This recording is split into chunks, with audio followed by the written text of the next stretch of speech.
Okay, good evening, friends. Now I think, Uma, you don't need any introduction. This is our sixth session this year. And the first one, which we did, was on interest rate cycle. The second one was on understanding banking and its impact on the investing world. The third one was on the steps, rules, and elements to implement the asset allocation. Fourth one was, should India care about the rating agencies? Fifth one was on estate planning. And today is on others' money, behaviors, and to build trust. I think very, very, very important for all the MFDs and RIAs. So, Uma, I just hand it over to you. Today is very crucial. This is the time that I think every person, I mean, our business is built on trust as such. But how do we take that forward with our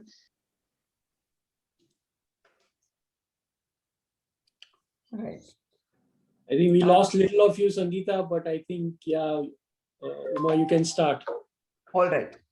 Sure. Thanks, Dhruv, and thanks, Sangeeta. I am very, very happy that FIFA has provided me this platform to connect back to the community that I am so grateful for, because much of my learning of what happens on the ground or of much of my investor stories have come from advisors and MFTs. They have always been very, very, even today I receive emails in which stories are shared and, and then there are WhatsApp conversations about customer situations.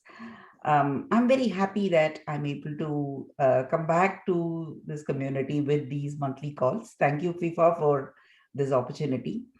Today's session is not so technical in a sense that it's more a softer skill session, so to say, where we are talking about trust building behavior.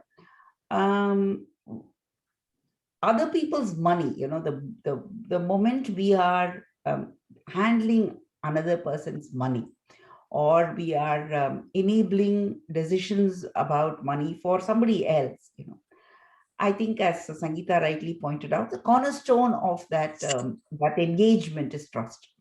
There is no denying at all that the person in front of us, the investor, might not be willing to make decisions about money, heeding our advice or heeding our recommendations, if there is no underlying trust.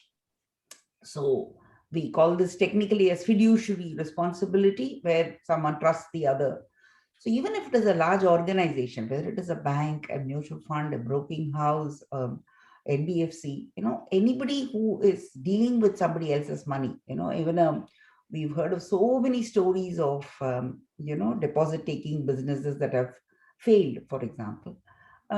If we looked at some of those stories, we will really know that there has been an exploitation of the trust that investors placed on them.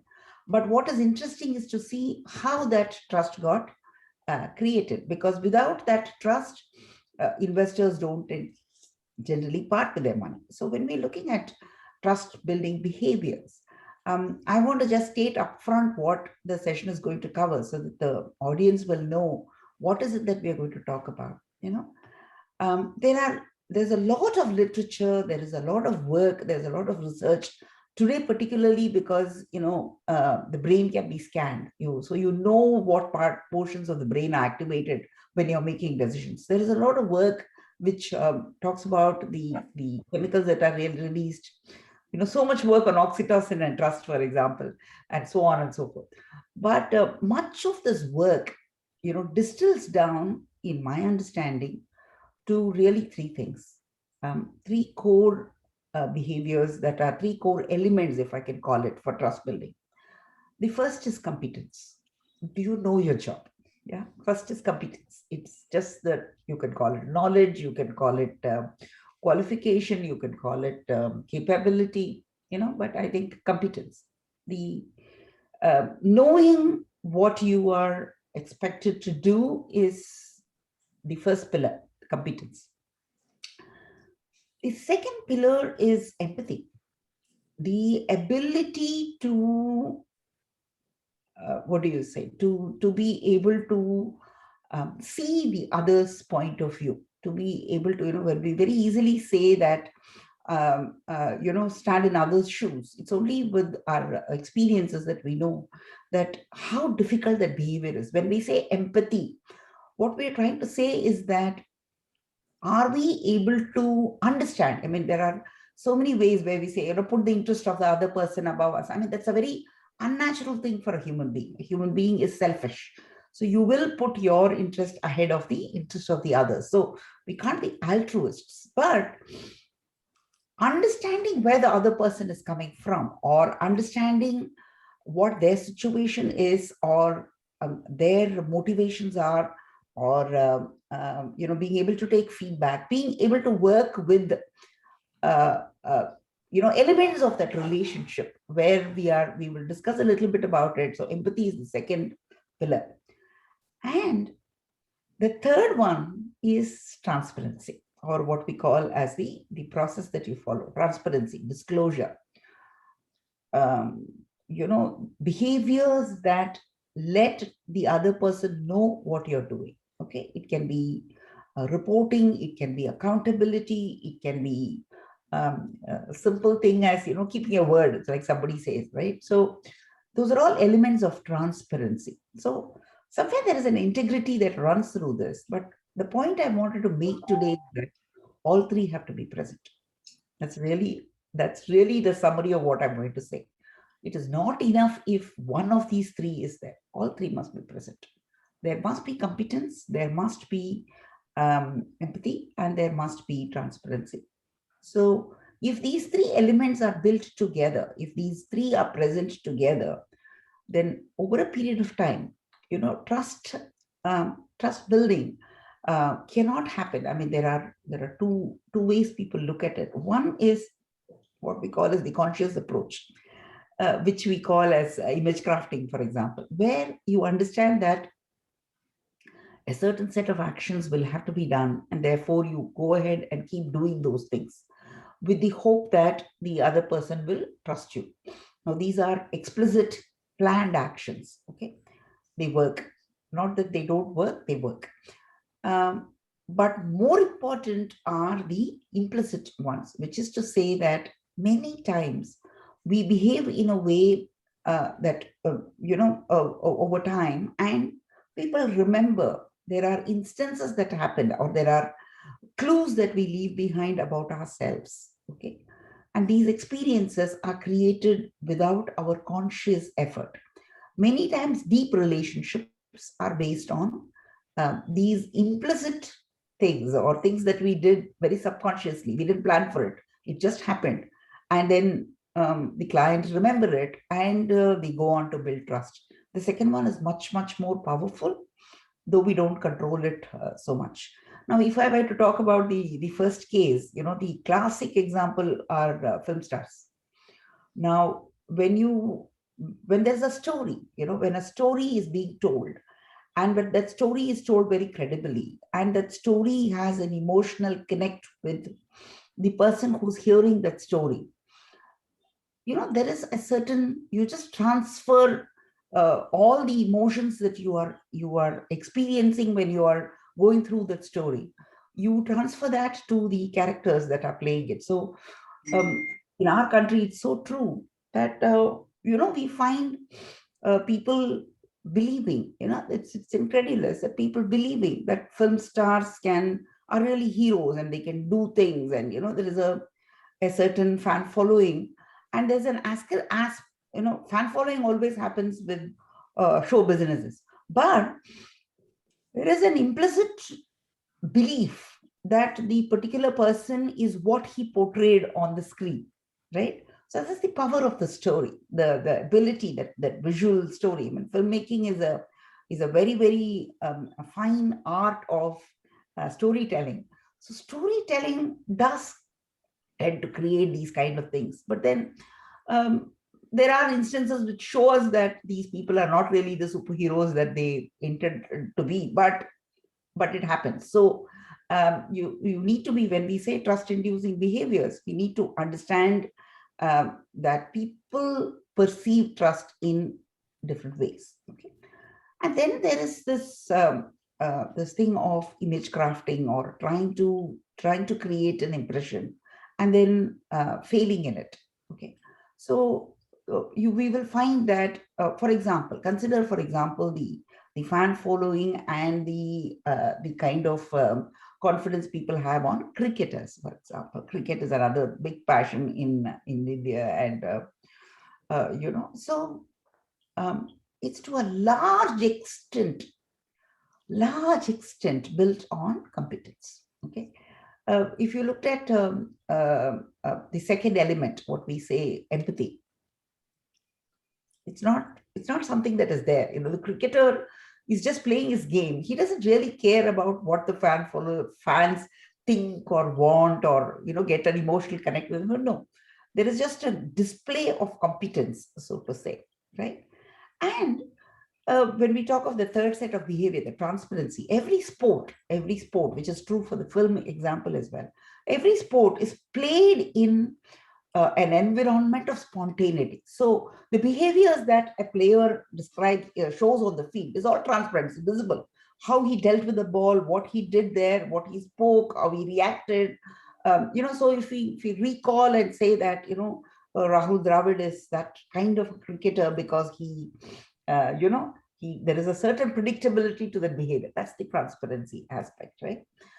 But when you find that a large part of the trust is built on competence, which is why, one lack of performance will keep bringing this down, right?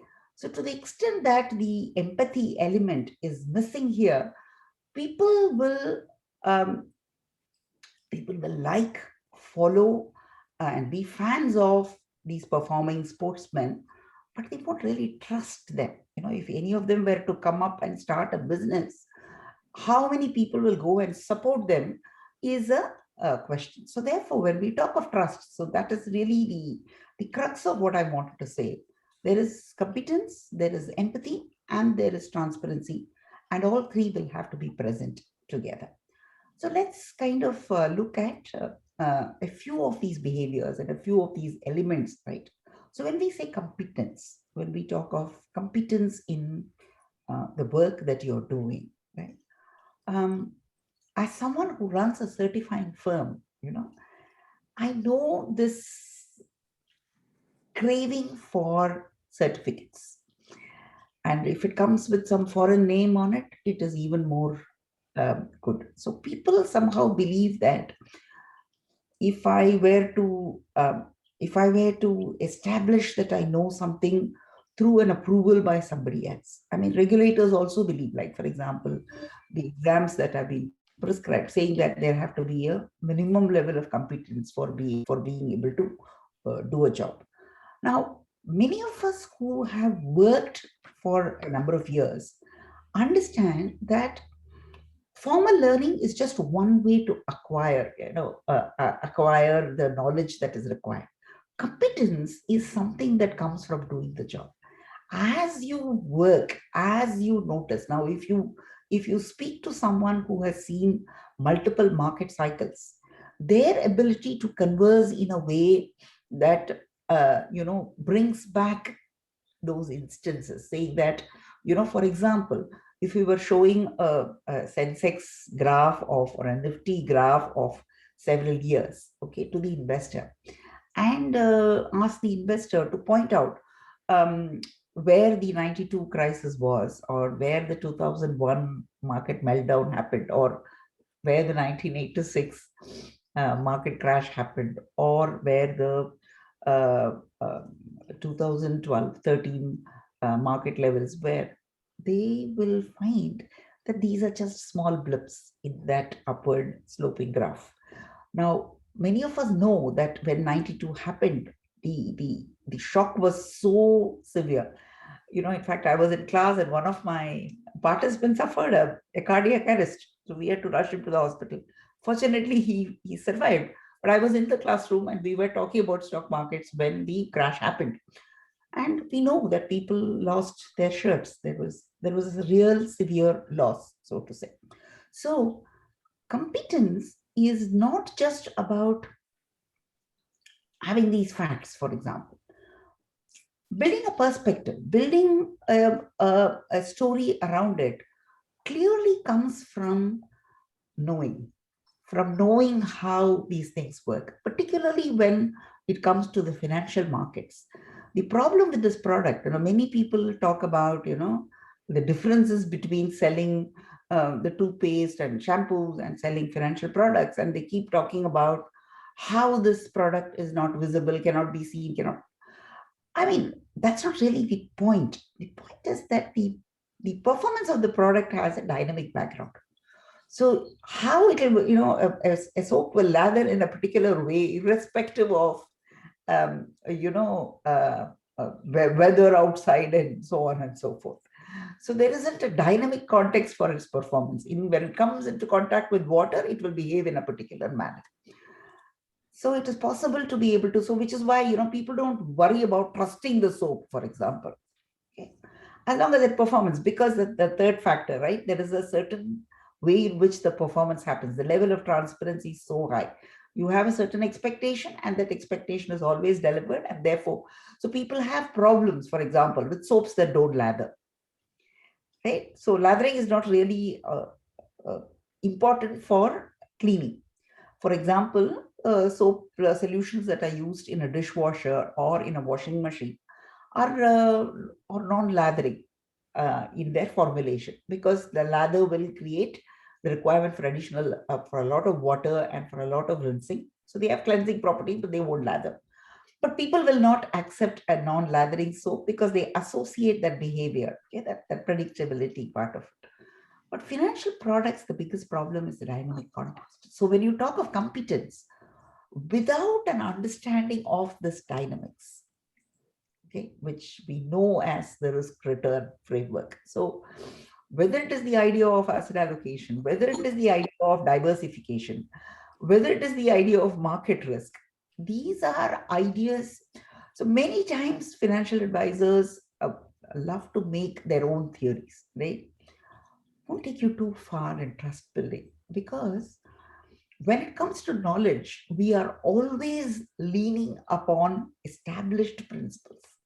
So you're not going to find something new here. You see, there are several thousands who have worked on this, and there are conceptual pillars that have been tested, worked on, and understood over a period of time.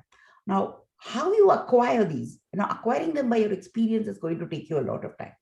Now, if you think that acquiring them by reading a few books and writing a few exams, it's a what do you say? It's a formalized way, but it's not everything. So what would happen really is that the dynamics of the market, there is no way that you're going to be able to build trust about financial products if you're not able to communicate why diversification is important to your investor. It is as simple as that. So when we talk of knowledge, we are talking of the dynamic of market performance, right? That is what you're taking to the investor. The fact that there is a stock market, a bond market, a money market, and these markets behave in a way, generate a certain kind of return, and come with a certain amount of risk. And allocating monies to these markets can help you take those returns. However, those returns will come with a certain amount of risk. In order for that risk to be reduced, you need to be able to have a portfolio that is well diversified and be able to allocate assets in a manner that reduces the overall risk. Now, if this is just the summary of competence required for a financial advisor, there are multiple facets to this competence. There is absolutely no excuse to not acquiring that competence through learning, through observation, through involvement, engagement, call it what you want, but it's an everyday job. So competence is something which, yes, there is a requirement for formally studying all of this, I remember when I used to stand in front of the classrooms, many people would tell me that, they didn't really specialize in finance. So if you did not know the time value of money, for example, you can't even get started with finance, because you need to be able to say, so if an investor is saying that, oh, my father we bought gold for 100 rupees, for a tola, and it has gone up, you never lose money in gold. You've heard investors say these things. You never lose money in real estate. My father brought this flat for 50,000 rupees. It's worth so much today. If you didn't have the competence to really work out the returns, right? So the return and the risk, if you're really not able to work out the return and look at the dynamic context of that market, you can't have that conversation. Many times people give up saying that, oh, investor is very set in their views and all of that. But being able to have a conceptual base, which it's our business, right? It's the business, and someone who cooks will have to generate good taste and flavors. Someone who gardens will have to produce, and he will produce. Someone who is in the financial intermediary business must understand financial markets. So there is really no way trust can be built without that element having been taken care of. No, but that's not everything. A well-informed, a knowledgeable financial advisor is not a trust-evoking financial advisor, because the other two pillars are important. The second pillar actually is the most important one. Think for a moment, of sitting in front of the investor. Net worth is a multiple of what your net worth is. Okay, the investor is extremely rich. Okay? The investor has so much of money. Okay, has built so much of wealth, which you can't imagine building in your lifetime. And the investor is also older, much older than you, several years of experience of dealing with money, and you're much younger. So how would the investor look at you? The investor will wonder. There's no way you're going to be empathizing. You don't know how it is to have so much of money, right? You don't know that. And you haven't had the experiences the investor has had. So that's the challenge in empathy. The challenge in empathy is that you're in front of someone whose life experiences are unknown to you. And that's true. This is not just the money. Most cases, when we say the other's life, we really do not know what is it that the person has traveled, what his experiences have been, and therefore how his beliefs have got shaped. Which is why empathy is an important idea. When we talk of empathy, what we are trying to say here is that create an environment in which the other is able to talk to you about their situation, right? Is able to communicate with you, is able to, so which is why when we talk of empathy, we talk of listening in the same breath. Because the person may be a crorepati, but he might still have no one to hear what he has got to say. Or he may really have an idea and be looking for a sounding board. We know that when it comes to human interactions, you can't really tabulate them. There are millions of ways in which people interact with another. But when we talk of empathy, we are talking of the willingness to listen. Listening is such a difficult and utilized art. The idea of just asking a brief question which elicits an answer, a longer answer, and then interjecting with another question of real curiosity is going to let the other person talk. So that's an art to be able to listen, to be able to be self-aware. Many times we are not aware of our own limitation. Am I coming across as, for example, someone like me who has always been a teacher is always kind of lecturing. Okay, so when I talk to my children, they will say, Mom, this is a one-on-one conversation. So you forget, you have to hold back be aware, step back and say that, I can't be talking in this manner with my child, for instance. So taking feedback. How many of us actively get feedback from others, right? So many times, when I think back at my behaviors when I was younger, I realized that the other person was probably sending a feedback saying that, okay, you are dominating this situation. I need a little space to be able to showcase what I'm doing as well. You may be good at what you're doing, but I need my space to hear.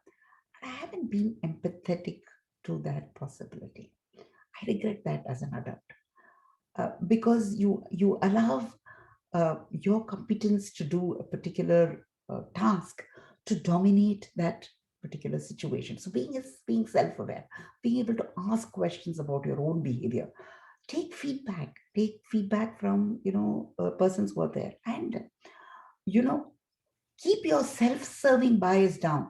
We're all self-serving, right? We all want our objectives to be met, but when we make that very, very clearly known, the other person is just going to withdraw, right? So learn how to downplay your objective. My objective is to get this money, get this investor to buy this product. Your behavior, knowingly or unknowingly, will display that to a large extent. I have had work with wonderful bosses, and it's not my nature to bring up names in conversations, because I feel that these, they kind of create bias. But I'm making an exception today to mention Shailendra Bhandari, my boss in Prudential ICICI. Going for an institutional call with Mr. Bhandari was such a learning experience. He would know everything about the company. He would have studied its finances. He would have known the situation. Oh, his competence was at a different level. He knew where the position was. Okay. He also had adequate amount of market information to understand how much money can be invested. And we walk into the meeting. He's not going to use any of this. He will not even let it be known that he has done all this homework. He's not going to talk about it. He will never mention his product. He won't mention that this is what it is, this is what I've come to sell, or this is the amount of money that I expect you. No, none of this. The conversation will only be focused on allowing the treasurer or the CEO to talk. Mr. Bhandari will hold that conversation in a way that the treasurer will keep talking. As the treasurer is talking, there will be just few brief moments, in which Mr. Bhandari would have made it known that he has done his homework. He will just make those few observations which will make the other person know that, oh, this guy knows my business. He will make very brief mentions of the market or the opportunity, which links back to the product, without bringing the product. He will not show that overt eagerness of selling the product, but he'll have the deal at the end of it. I used to be so amazed at that. Today, when I look at this framework, I'm saying that never late for the meeting, always on time, making sure that things are happening, all that is happening. But, very well dressed, very well known, and all of that. But look at the reputation of the man. The whole conversation is just based on that primary principle of empathy. He has, of course, the competence and the transparency tools to help him. So sometimes I feel that empathy, is such an understated idea.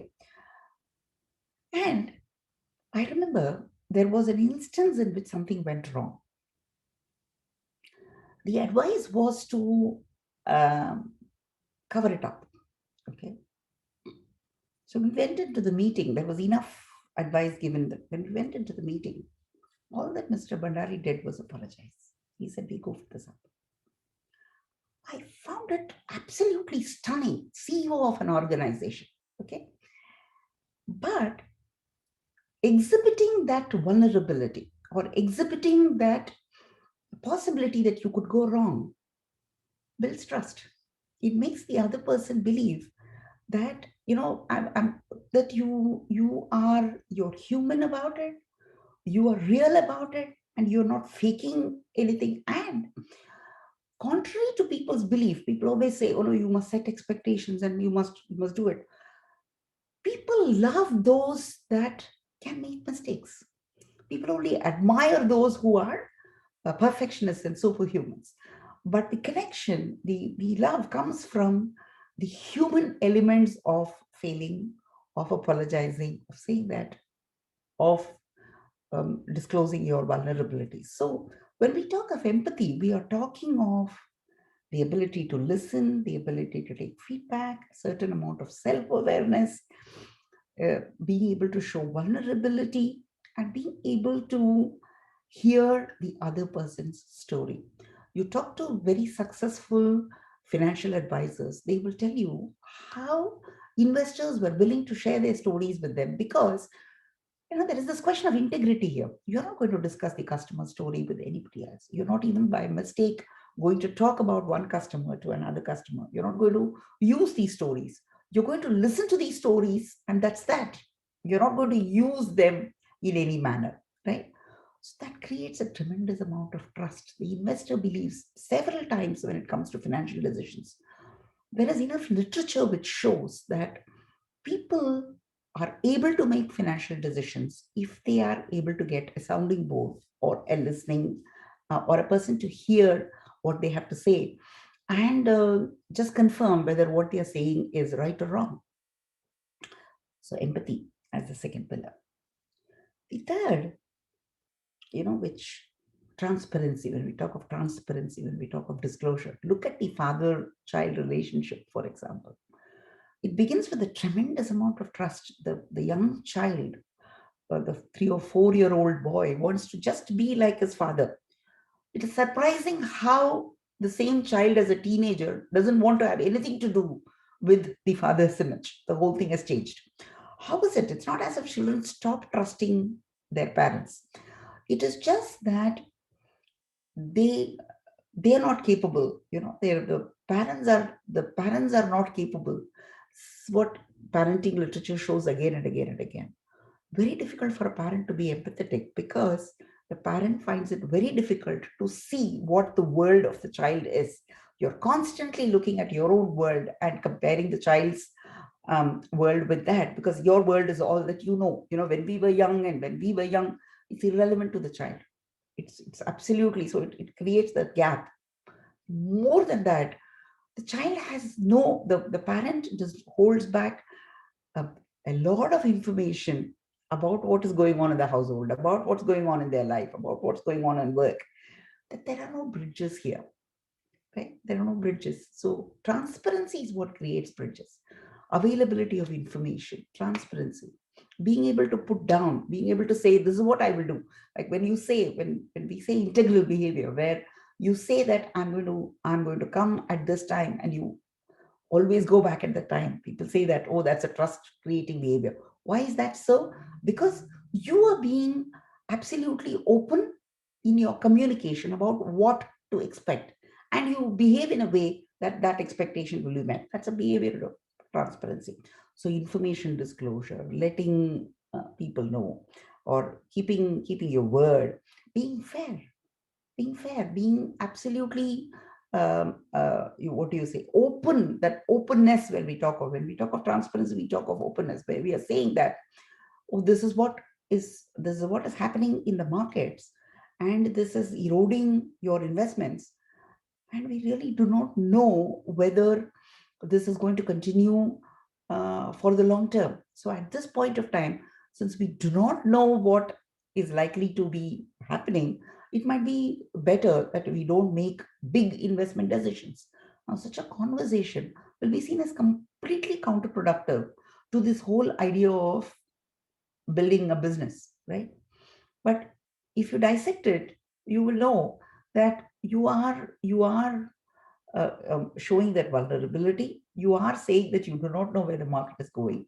But at the same time, you've provided enough information for the investor to understand that you're being fair and equitable about this. You're not hiding, you're not saying. So, when you look at the fixed deposit companies that went away, they created trust by putting a local person, who's known, a retired army official or a retired government official in charge of the organization, oversimplifying the product and saying, this is what we will do. And then that behavior where, the check will come in and the check will be deposited and the money will come in and people will say there is money. And then also image crafting, media and bringing in film stars, bringing in popular people and so on and so forth.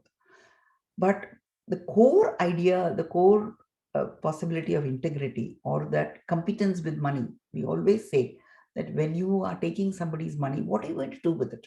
How are you going to deploy it? So when we say asset allocation as the core to an advisor's business, we're saying that that is the process. The way we will deploy your money, we will take your money and we will ensure it is diversified and allocated across these asset classes because of this. So there is really beyond that discussion, there is really very little else, but there is that process. And you're able to tell the investor that this is how it has happened and this has not happened because of this. We are not putting it here because of this. We are putting it here because of this. You're being transparent, open, and fair in the way in which you are conducting the business. And the investor is aware. Many times people say, well, the investor doesn't know.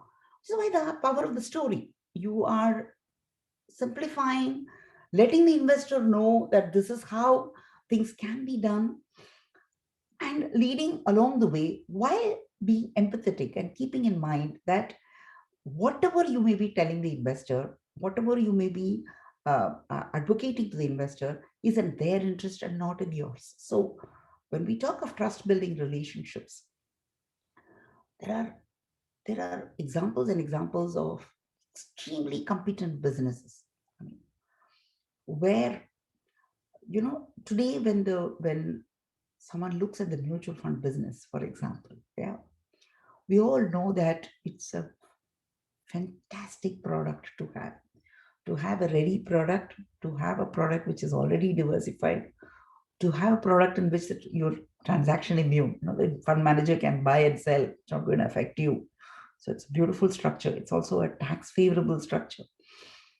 So it's a good product. And it's completely dominated by the private sector, in which best practices, the best minds have been hired, and there is tremendous amount of competence which is in display, right? And when it comes to processes, transparency, disclosure, the regulators have asked for a good amount of disclosure, and there is so much happening. Why is there still a lack of trust? There is an underlying suspicion that the business is self-serving. It's unfortunate. But there have been repetitive behaviors where there has been a display of, clever by half, as we say, where there have been behaviors which are self-serving, which tend to benefit the business so much more than it would benefit the investor. Where we're talking about perceptions. Now, this is a generalization. It's not true in all situations. There have been immense examples of products that have lived for a long time. Now we have, I remember a panel in which people were saying young, and then, suddenly the panel is saying, oh, the mutual fund industry is over 30 years old. How long will you keep calling it young? So it's no longer a young industry. Okay, it's an established industry. Set very good standards for competence, very good standards for transparency, very good standards for disclosure, process efficiency, innovation, right? But you're operating in an environment of benevolence, right, which is expected in the market. And instances throw you up as being, as putting your own interest of mobilizing adequate assets for yourself as more important than other things. So that's going to take some time that behavior will need to change. Same thing with an advisor. We talk of mutual fund distribution for a long period of time. We have had a situation in which this whole task has been seen as asset gathering or a sales job, so to say.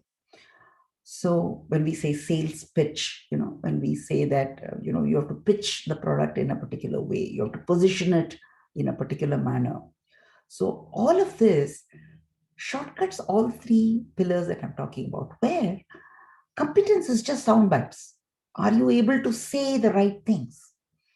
So dig deeper, many will not know anything more. Okay, no conviction in the underlying principle, but just being able to pick up the right words, pick up the right sentences, and keep saying it, or build your own quick ideas. That there's a quick fix about competence, which you've seen in this business. So there's a pitching, and there is a self-serving interest of being able to mobilize that money as quickly as possible. And the transparency, to a large extent, depends on the efficiencies and product features that have been that are available by the producers. So to a large extent, the self-serving behaviors in the distribution business have eroded trust. We've had many instances in which this has happened. Now, in the early years of the business, this was much stronger. How did it change over time? Over time, all the three things have happened. Very good advisory distribution businesses have recognized the requirement for competence, have recognized the requirement for empathy, and recognized the requirement for transparency, where you're saying that this is what I will do. This is how my business is. And this is how I will work on demonstrating to the client that I know what I'm talking.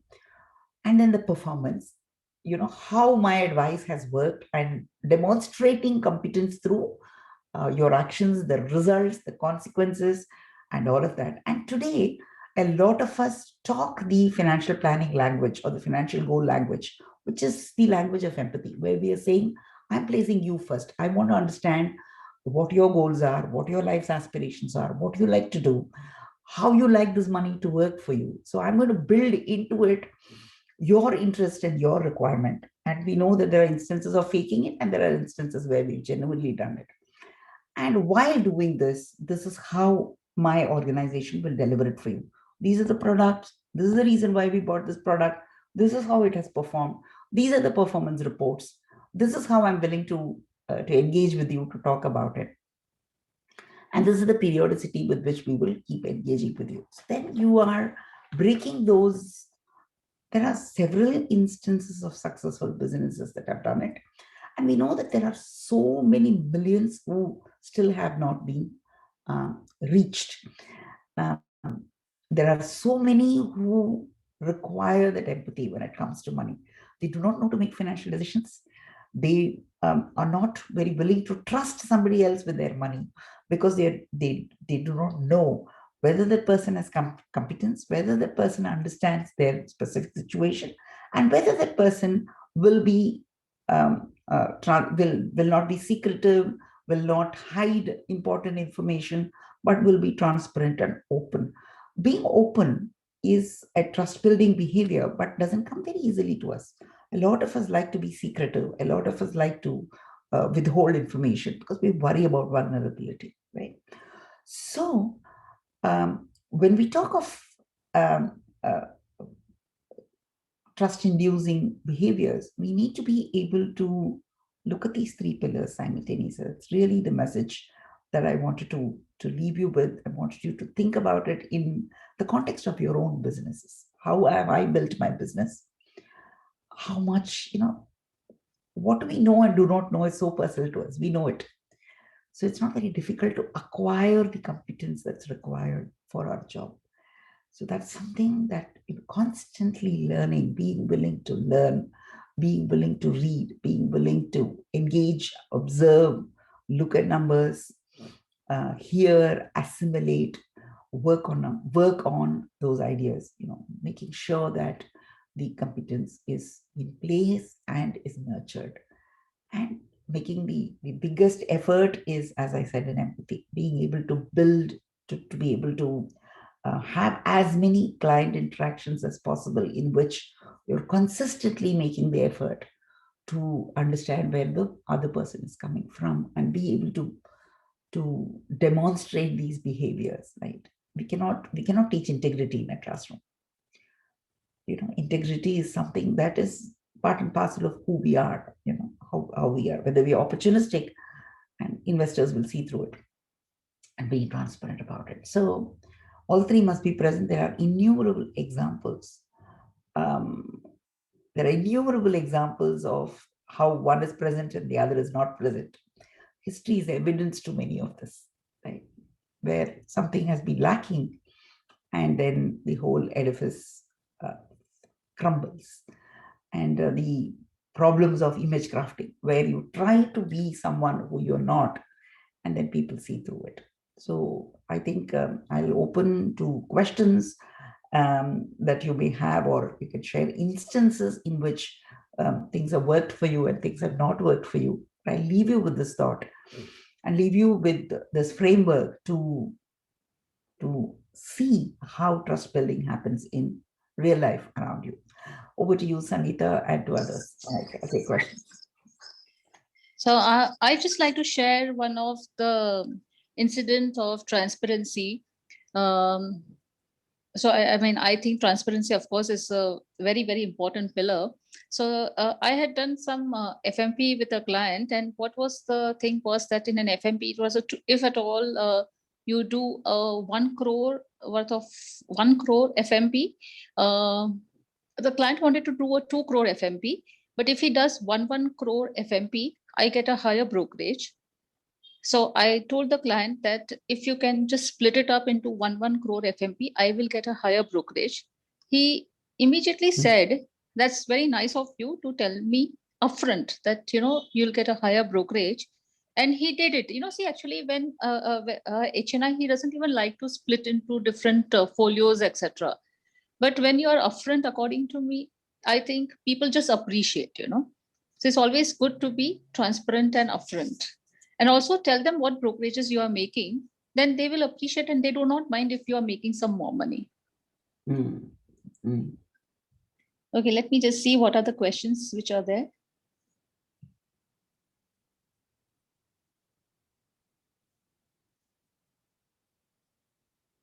You don't really have many questions coming up. There are there's an advisor back home in Hubli. He's called SIP Patil. Okay, SIP Patil will only accept 10-year SIPs. He has an enviable SIP book. Okay, so when he began his business and said that I will only accept 10-year SIPs, people felt that it's very difficult to get people to commit to this idea. But his conviction was built on this idea that you have to be in the market for at least 10 years to be able to get at least one bull cycle in your way and make a return. So you have to be persistent. So today, all of us talk about that example because we are envious of his book. But if you see, it's a fairly simple trust building idea. Okay, where he worked with a simple process. He began even when SIPs were not so popular. So he said that this is a very nice way of investors to move from RD to a product like this. And he would only choose large cap diversified products. He was very careful about what he chose. Very, very articulate about what he spoke with the investors and why they will have to do it. And it worked. So sometimes there are such instances across the country, of and I don't want to mention a name, but I remember a couple who created a distribution business because they both were very well qualified, very financially savvy, very well qualified. They put a lot of technology and transparency, everything into use. But it was soon known that they were extremely aggressive sellers of profitable products. The business just failed to grow. Because soon enough, investors knew, because there was instances in which investors knew that there was an aggressive positioning of products which led to losses. So the complete lack of empathy, as I can point out, not putting the investor ahead, might have created problems for the business. I have not tracked what happened to them afterwards because they tried to build it back differently. But yes, if there are experiences that others would like to share, I think there's a question. How should a client, when the clients invite them to financial planning and then investment is not done? Okay. So, the question is that investors talk about it but do not make a decision. It's a very common problem. You will not be able to control for the integrity of the investor, right? You can't. It's their behavior, right? So you have no choice but to move on. If an investor is not willing to make the decision, right? The investor is not willing to invest with you. He says the investor is spoken to the financial advisor, gets financial planning done, and does not make a decision. Right? We can't say trust building is important to get a business, but we can't say that this is the only key that is going to open every possible client relationship. So if an investor is not investing, it's because he doesn't trust you. That's a simplification. Maybe various reasons why he's not investing, right? So your whole business depends on someone making decisions with their money. If someone is not making a decision with their money, you're just wasting your time, isn't it? You have to move on. You can't force someone to make decisions with their money. There are people who will not decide, who will have the money, who will talk about it. But they will have the money, they will talk about it, they will engage in a conversation, but they won't make the decision. Not something that you control directly, right?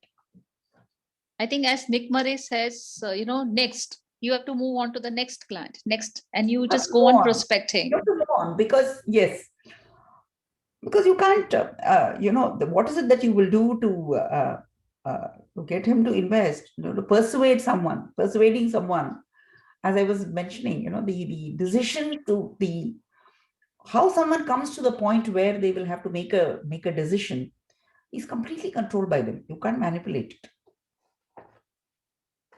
And the emotional connect that you have to go on building with a customer, that is also one of the important pillars, if that is there. It happens over time. See, as we said, why I mentioned empathy was that, see, there are various things, various elements to relationship building. Like, for example, when we say communication, conversations, and so on and so forth, getting to know the investor's interest. There are people who will see, for example, sending a birthday greeting to the client. People say that, relationship building activities, network building activities. Now, the question is that the investor needs to trust that you actually care, right? So that how that will get built, we do not know. Sometimes it gets built when, I remember an advisor who's one of the top clients lost his wife. The advisor did not get in touch with him for about 15 days or so. And then afterwards, when he met the client told me the story. The advisor said that, I just wanted to give you time to deal with your sorrow. The investor found that very, very touching. The investor said that, instead of sending, people were just sending me messages, people were, saying, rest in peace or Om Shanti, those kind of things. And they were expressing condolences. But this man waited for everything to be over, the ceremonies and the rituals to be over, and then came up to me and spoke to me and said that, I wanted to give you the time. I wanted you to, it is such a big loss. So you never know. See, these are implicit behaviors, things that you don't plan, which is something that happens even in friendships and other relationships. You try your best to do things, but then the experiences that remain are those that have happened spontaneously, without much effort, that have happened just spontaneously. And people remember them because there is such an element of truth to those behaviors. So, which is why it is important to keep that others' interest ahead kind of a behavior. I need to care enough to come up and do what is important to them and not make it about ourselves.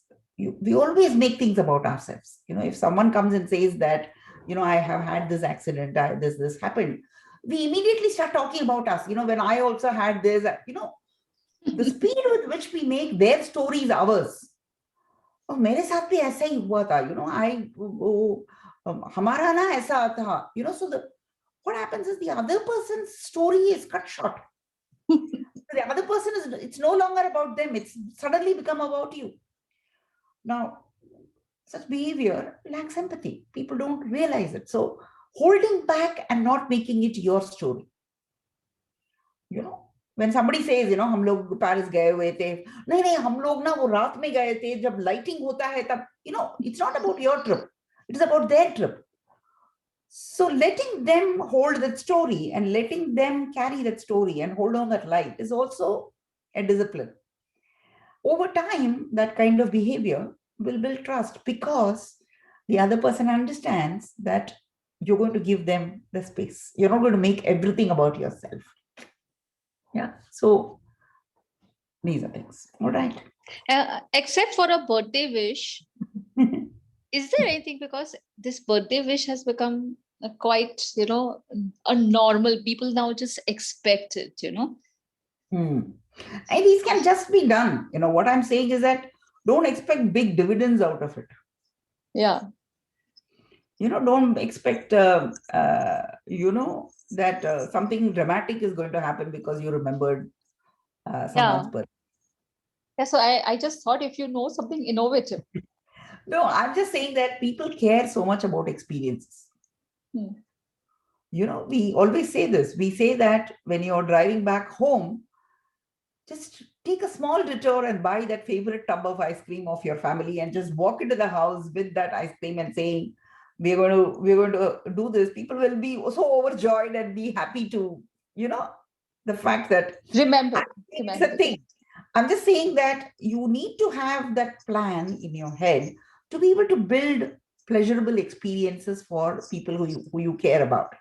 Because those experiences are what are going to matter. People don't remember the bouquet or the gift or the card. People don't remember these. These are only gestures. These are only rituals. People remember experiences. People will say that, oh, when this happened, he did this. So it calls for a very high level of energy. You're dealing with hundreds of customers, right? Yes. So to be able to, for a business to build that kind of personalization, which is why I said not having self-serving behaviors, being as a business working in a way that doesn't overtly push your own agenda is helpful. Do you think that if you're pushing your agenda, then you are obviously excluding the others? Yeah. Yes. Between the three pillars, if at all somebody who does not have enough competency, but empathy and transparency isn't ample, do you think still the advisor would be able to make it? To some extent. To some extent. See, if you didn't have the competency for your job, see, for example, a plumber comes to fix your pipe, okay? He speaks very nicely. He is very, very well behaved. He comes on time and all of that, but he doesn't know the job, okay? The pipe still leaks. You're going to be still unhappy. He must know, he must know how to fix the problem. He should know it. He should know the right tools. He should know the right techniques. He should know the right, he should know the efficiencies with which it is done and do it at a quality that you expect. So it's difficult to shortchange competence, but it can be built. It can be built, and learning opportunities are always available. Formal learning opportunities. Someone who runs CL, I can't overemphasize that.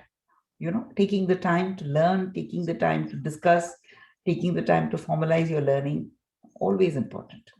Absolutely important. A must. Yeah. There is a question. Um, Any books that you can suggest for empathy? it's a life skill. What books can you learn? It's a life skill. Yeah. You know, every I'll look up if there is thing. So every interaction you are having with somebody, you know, like when we say keeping your tone even, or trying to not be upset with the person in front of you, or not judging. Oh, you don't talk to me, you don't respect me, you know, that kind of quick anger, you know. जब मैं आई थी आपने मेरी तरफ नजर भी नहीं उठा के देखा, you know, the quite possible that the person didn't have breakfast and was hungry, you know. So he was hungry and he has a headache because he's hungry. तो उसको सूझा नहीं कि आंख उठा के आपकी तरफ देखे. तो it's not about you, तो आपको respect नहीं है. It is about him, right? It is possible that that person has had a problem. So empathy is in every interaction of yours, giving the other the benefit of doubt is something that comes with consistently placing the other ahead. थोड़ा वो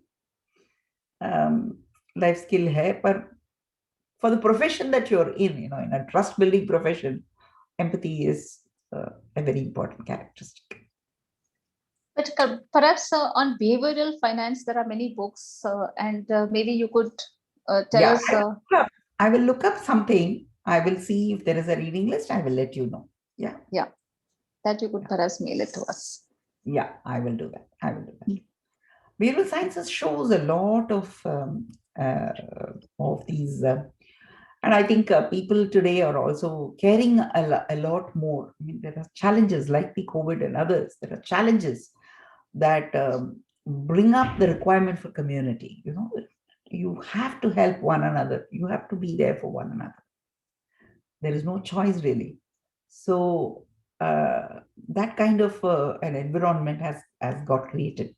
So empathy is something that that has been forced upon us, so to say. But I will let you know. I will let you know if there are books. Yeah. So if Sure. so No, there are no questions, but would you like to end with something very special for the? I'm just saying that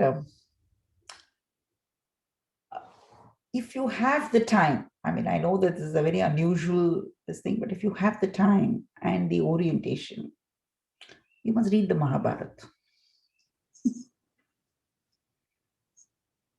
There is really no human story that is not incorporated in that epic. No life experience that has not been. The dilemmas of people, the whole idea of, you know, all of these things that we're talking about, all of these problems, successes, failures, life lessons, and all of that, you know. So if someone asks for a reading list, begin with a simple book like Devdutt Patnaik's Jaya, you know, it's a summary of Mahabharata. Do, you know, scholarly work, you know, which has been done.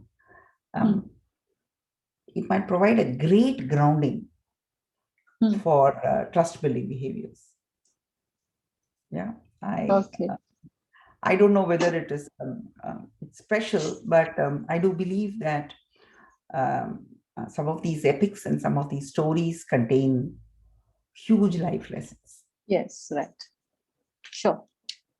All right. Thank you. Okay. Thank you. Thank you, Uma. Thank you. Thank you. Okay.